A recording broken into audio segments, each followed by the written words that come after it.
demonstration, Mr. Odinga coordinated and oversaw violent confrontation, looting, and destruction on a vast scale, preventing people from going to work, stopping education and other public services, and paralyzing business operations.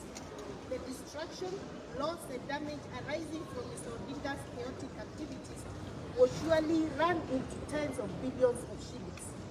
Mr. Odinga has indeed indicted himself as an economic terrorist and saboteur, a serial hypocritical liar and failed leader, whose insatiable greed for power through any means necessary, including the shedding of blood of Kenyans, is unmatched.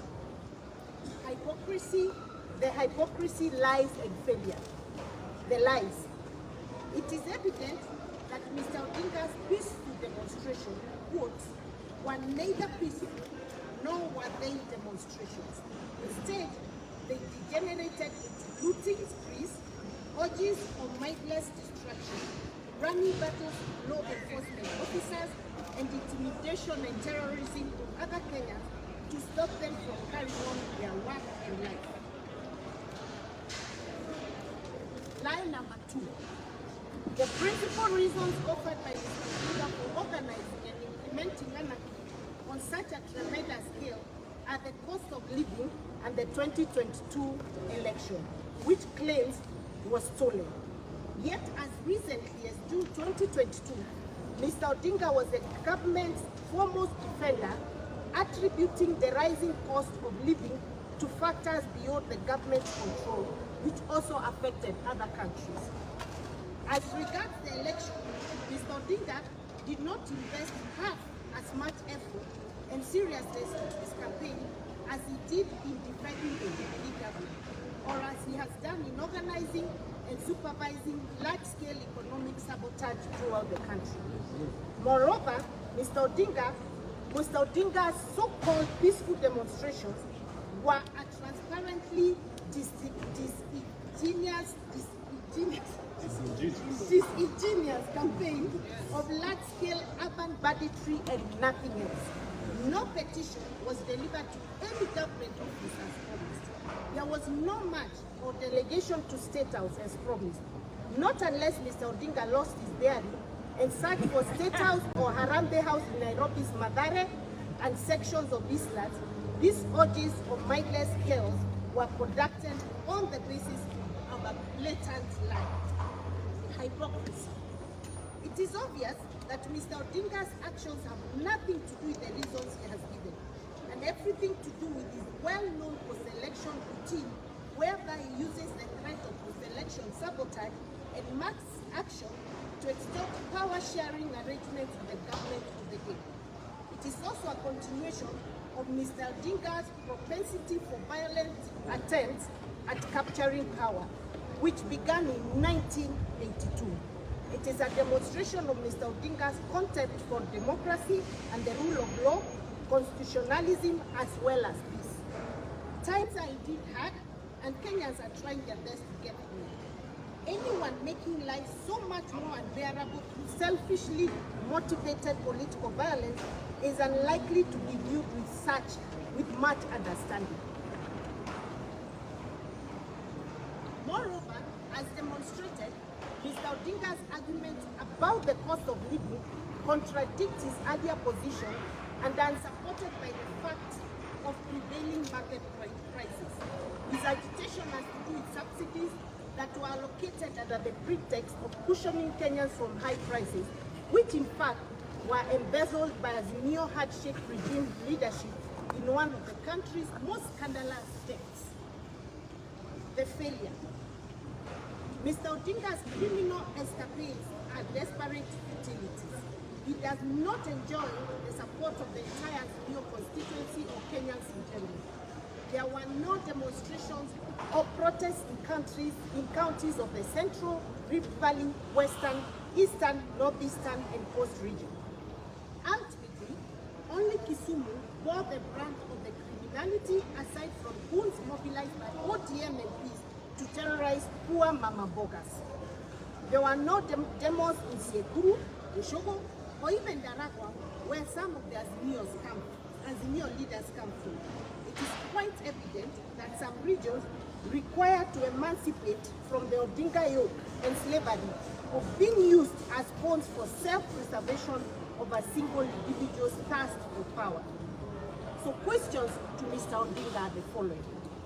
Besides Mr. Odinga's reasons and actions beg the question, how does a disruptive campaign of looting and violent mayhem address the cost of living?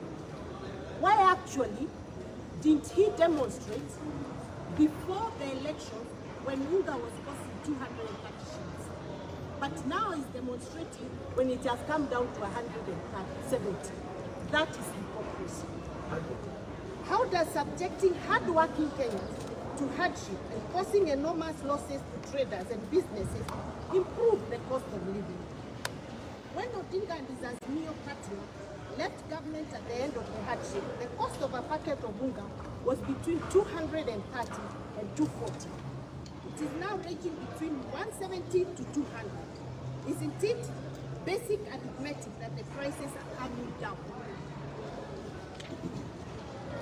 The Handshake Brothers and Holy Alliance. To Mr. Odinga and Mr. Kenyatta, we have one message for you. When in a hole, stop digging. We are only beginning to get to grips with the insane magnitude of embezzlement, looting, murder, abuse of office, and sheer impunity that took place during the 5 years of the hardship regime. As we do so, we begin to understand your desperate resolve to sabotage all accountability and Kenyans' return to physical sanity, financial stability, accountability in governance, and economic health. You will fail.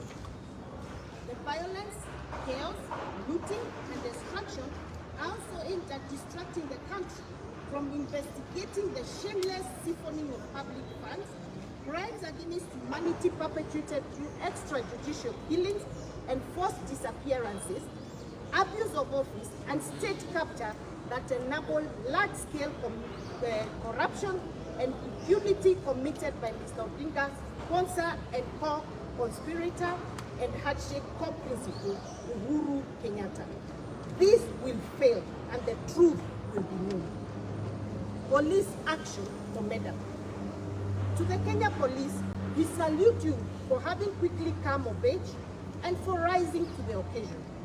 The President's action to restore fiscal autonomy to the service is paying the anticipated dividends of efficiency and professionalism.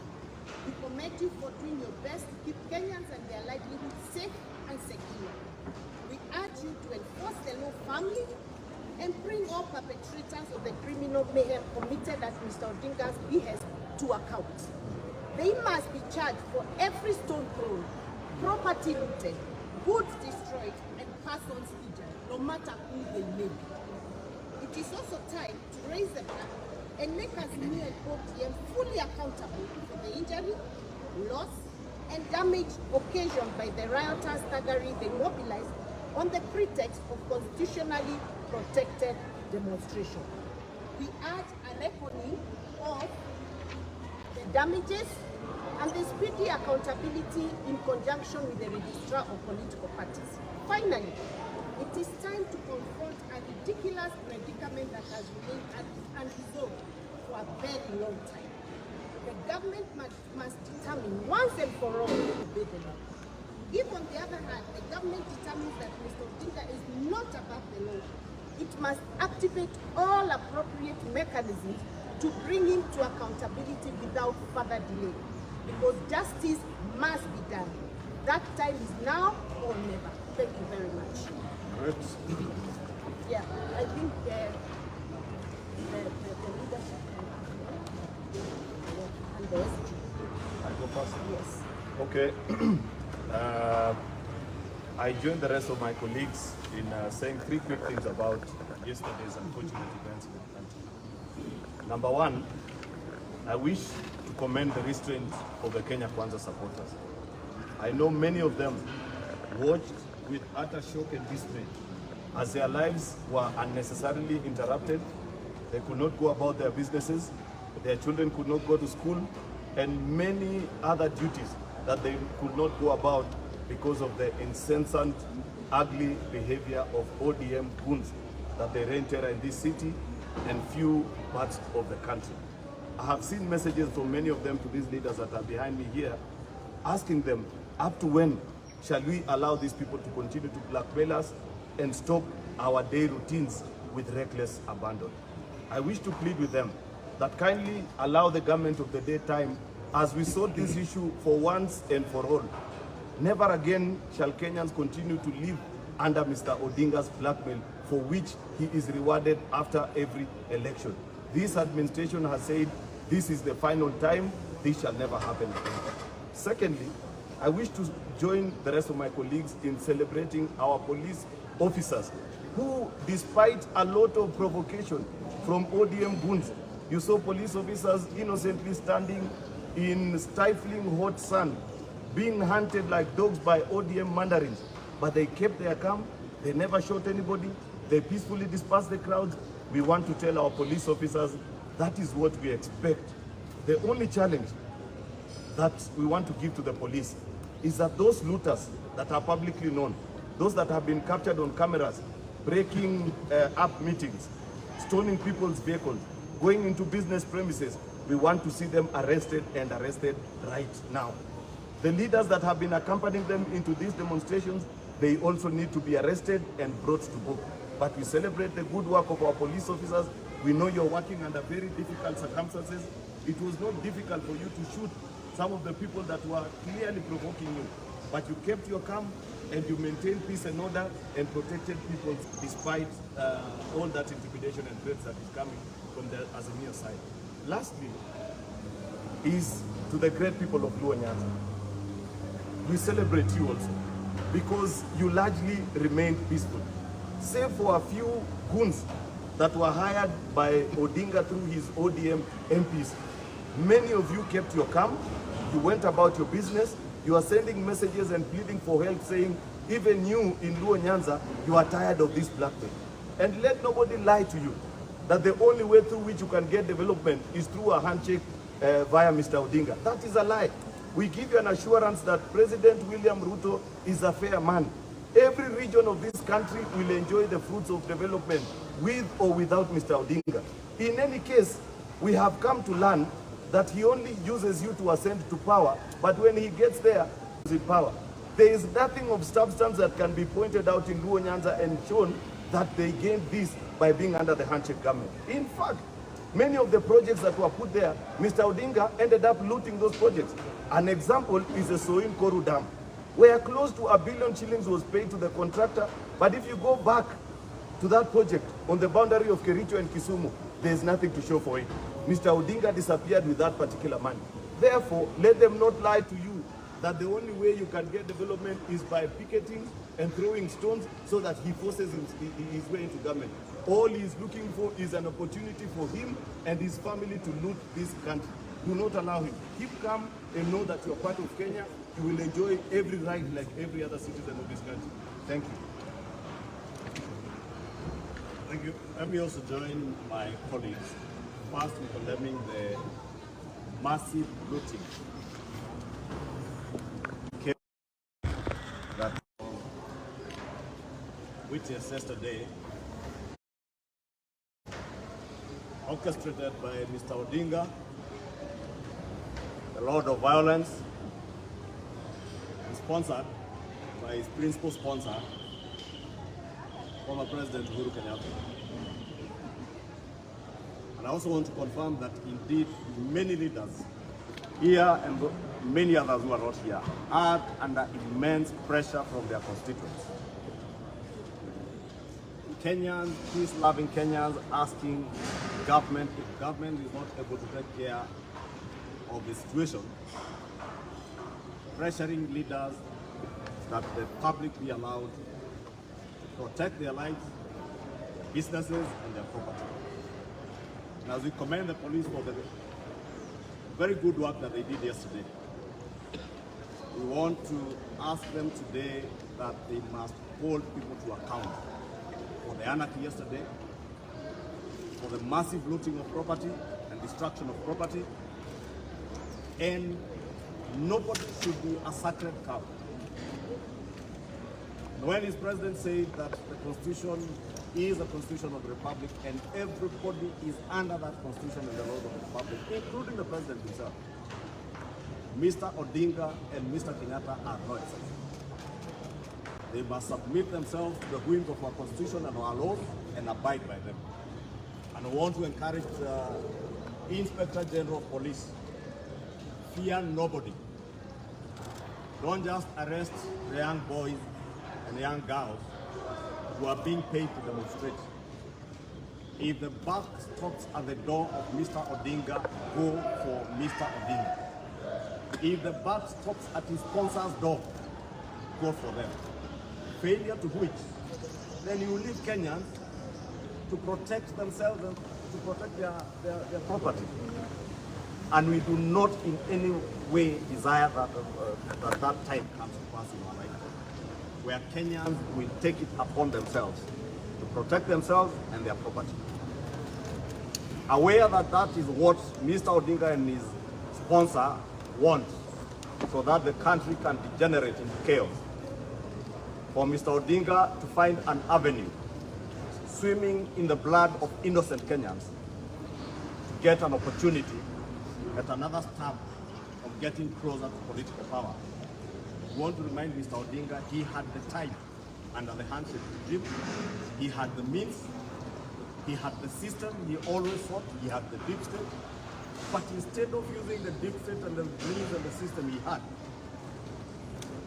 to ensure that he campaigned and won over the hearts and the minds of the Kenyan people, he spent his time in government enabling, facilitating, and enjoying the loot that came out of the handshake regime, especially in the last 6-7 months of that regime. We are also aware their principal motivation in orchestrating this chaos is to intimidate government, to stall the investigations that they are aware are ongoing on the massive extrajudicial killings that are crimes against humanity. And we want to remind Mr. Kenyatta, it's barely 6 years or 5 years since he was acquitted of crimes against humanity by the ICC. The crimes perpetuated under his watch by DCI Kinoti and the SSU unit, I know is a great motivation for him and his handshake party to want to orchestrate chaos to preempt these investigations. The massive looting of our economy through the Tonkom saga, the road sector that we mentioned last week, the maize and fuel subsidies, the COVID-19 cancer billionaires, they know and they are aware that investigations are on high gear, and therefore they want to preempt all these investigations. But as we have said, they will fail, and the truth very soon shall be known on who are the beneficiaries of the telecom haste, the cancer COVID billionaires haste, or the road sector haste, where, as we mentioned last week, roads were being contracted. Foreign contractors were being contracted to build roads with no procurement being done, and at costs that you cannot imagine. That people can be contracted to build a gravel road at a price of 40 million shillings a kilometer with no due process. These are the things Mr. Odinga and Mr. Kenyatta are afraid of. But we want to reinforce what the President has stated earlier, that we shall be a country that shall be governed by the rule of law and constitutionalism, not the rule of men. Therefore, we want to tell them nobody will be intimidated by their fears. However, we have said what Mr. Odinga is doing is only equivalent to what bandits in parts of North Rift and Northern Kenya are doing to the lives of innocent Kenyans. What they are doing is banditry with cattle rustling. Mr. Odinga is involved in a scheme of urban banditry, and he must be held to account. It is political and urban banditry and economic terrorism, which cannot be a solution to the high cost of living. And that's why we're asking Mr. Odinga and Mr. Kenyatta, how will destroying property and destroying the economy help to bring down the cost of living? And we must tell you, Mr. Kenyatta, Mr. Odinga, the cost of living is where it is because you too took it there. You looted this economy dry. The subsidies you are demanding that they be reinstated were your schemes to loot from the people of Kenya. And we want to be categorical that those subsidies will not come back. And they will not come back because the government has a plan in place. That is why we have said, only this morning, I have bought a packet of Jogo maize flour from neighbors here in town at 191 shillings. The same packet of Jogo was retailing at 230, 240 shillings only in June last year when Mr. Odinga and Mr. Kenyatta were in charge. And not just in charge of the government, that they superintended at that time. Therefore, the pretend they are leading Kenyans in a protest against the high cost of living is just a smoke screen. And we want to tell Mr. Odinga, even your own demonstrations are a failure. And that is why we have appealed to our brothers and sisters in Luo Nyanza. Please, don't fall into the same trap of enslavement that Mr. Odinga has enslaved in you over the years. It is rather unfortunate that a young entrepreneur from Luo Nyanza, the proprietor of Pit Stop in Kisumu, had to lose his business yesterday, courtesy of the anarchy orchestrated by Mr. Odinga. It is a pity, and that is why we have asked the Registrar of Political Parties that she must, and the Office of the Registrar of Political Parties must hold ODM as a political party to account for the massive destruction of property at the UDA offices in Kisumu. And our Secretary General is here, he will confirm the level of damages that were incurred by our party. And since ODM as a political party enjoys funds from the political party's fund, the Secretary General is writing the ORBP to ensure that she withholds money going to ODM to cater for the damages occasioned to our offices and property, including motor vehicles that were parked in that property. Rangi vizuri ofisi yetu, tumeregesha furniture ambayo ilikuwa pale na usajili ya members wetu iendelee vile tulikuwa tunafanya wiki iliyopita. Jambo la pili, jana mliona Raila Odinga kwanza alituambia kwamba anapeleka petition kule kwenye Ikulu. Na vile nilikuwa nafuatilia vyombo vya habari asubuhi, nikamuona ako pale Serena. Nikadhania ako katika barabara ya kwenda Ikulu. Ile advice ningependa kupatia Raila na watu yake ni kwamba next time ukiunda maandamano, buy enough bundles. Kwa sababu Google Map yenu iliwapoteza ikawapeleka kule Isili, Madare kule chini. Ikulu iko karibu na Serena. Kama ulikuwa unataka kweli kuleta petition pale Ikulu, basi ungetembea 1 kilometer tu pale upeleke petition yako. So next Monday tafadhali usizunguke. Ikulu iko pale karibu na Serena. Wewe amuka asubuhi, kuja pale Ikulu, utapata wakina Chilioto wamekuja pale kwa gate. Na akina Haji Mohamed, na akina Osoro, na akina ama utume ujumbe kwa WhatsApp wako kama unaogopa kufika Ikulu. Lakini mwisho tunasema kwamba maneno ya IBC, mambo ya kusumbua wa Kenya, wewe Raila unaambia wa Kenya wafungue server. We only have 2 responses for you. One, wewe enda fungua server ya ODM nominations kwanza. Umeibia watu kura wakati wa nominations, haujaifungua server. Uliibia wamama kura katika nominations ya Kisumu, ukapatia dada yako certificate. Ukaibia watu kule Siaya nominations za ODM, ukapatia ndugu yako certificate. Ukakuja hata server ya nominations za watu kwenda Iyala, haujafungua, uliweka mtoto wako kwenda pale Iyala. So kabla utuitie maneno ya servers, enda fungua server ya ODM kwanza. Jambo la pili, kwa maneno ya server, sisi tunajua vizuri sana rais hana kifunguo ya server. rais sio mwenye kufungua saba. Mulikuwa katika Supreme Court, mkaambiwa mkataka orders za kwenda scrutinize zile kura ambazo zilipigwa, na mlipewa hiyo nyadhifa na Supreme Court, na hakuna kitu ambayo ilifanyika. Sisi tunasema Raila, IEBC itatengenezwa, IEBC mpya kutumia sheria ile ambayo wewe na Uhuru Kenyatta mlitumia mkaweka Cherera na wale wengine watatu. Hiyo sheria hatujabadilisha. Tutatumia hiyo sheria kuleta wale IEBC commissioners wageni, na kama uko unataka kwamba wewe ndio uteue wale commissioners, basi leta sheria katika bunge hii au wabunge wajadili, tutajua kama itapita ama itapita. But in the meantime, we want to tell you, we are going to observe and follow the rule of law. Our constitution stipulates how we are going to get our IEBC commissioners, and you're not going to amend the law to favor you, Raila Odinga. Thank you. Wacha David Ochieng aseme. You know, there are few brave leaders from Nyanza who are in terms of emancipating the people of Nyanza from this level. Thank you so much. I just want to invite my brother. This election is so the idea that a way is being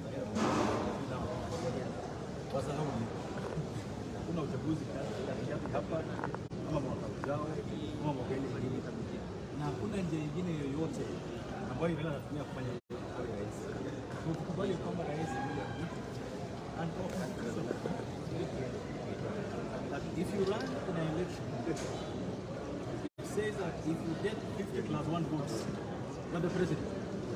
And so there's a president in place. Let's agree with that fact that there will be no other election. William Ruto got +1%, and he's the president. He's going to be there for a while. Number two, I'm getting fearful because the wars that we were fighting now are almost personal wars, almost personal hatred. Yani ile chuki madharau kwa rais. Ningependa kuambia kwamba Raila angekuwa rais leo, ningependa awe na heshima. So tunauliza kwamba sisi pia nyumbani tupate rais aliyopo heshima ambayo anapitia. Because if Raila was president today, we would want to be respected, be allowed to work. So let's allow the person who has been elected to work. Number three, this talk about we are the people. Kenya also has the people. Yeah. Everyone has the people. Yes. So if you say you have more people than us, what about the day you also bring a people out? So the idea about the people, the people depends on where you are. The election that finished showed that Kenya Kwanza had more people than us. That's the truth. And so the idea that, oh, we can use Article 1 of the Constitution, but we are the people, there are more people on this side, and we're just being patient. Finally, I want to keep calling upon my own brothers. Saroba Hotel in Kisumu was not working for 3 years. It was opened 2 months ago. Why do you break the windows of that hotel? KCB has been there for the last how many years? Why do you break the windows of a bank? Your brothers are working there, your sisters are working there. Now, Governor Nyong'o says that people should not target some buildings.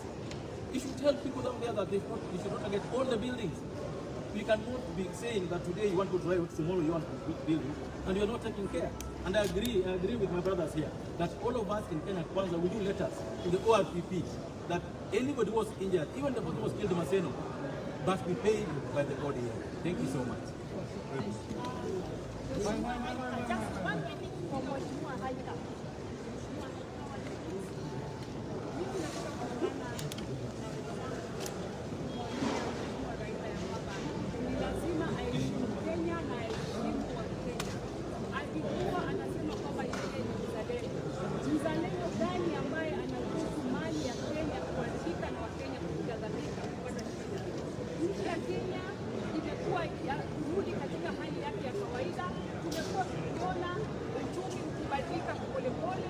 Tumeona kule upande wa Mombasa na kwingine watalii walikuwa wameanza kurudi na biashara za watu zimeanza kurudi vizuri. Juzi tumeona a lot of cancellation na utalii umeanza kwenda mbaya na biashara za watu nyingi zikiharibika.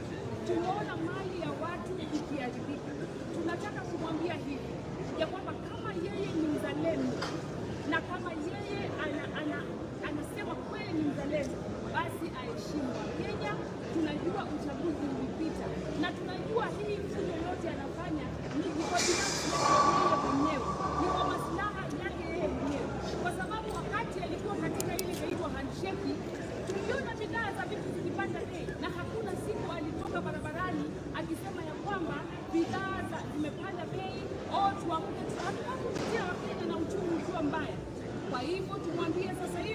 atulize bodi, awache nchi iendeshwe vizuri, tuweze kurekebisha uchumi wa Kenya tukiongozwa na rais ambaye ni William Samoei. Asanteni sana. Asante.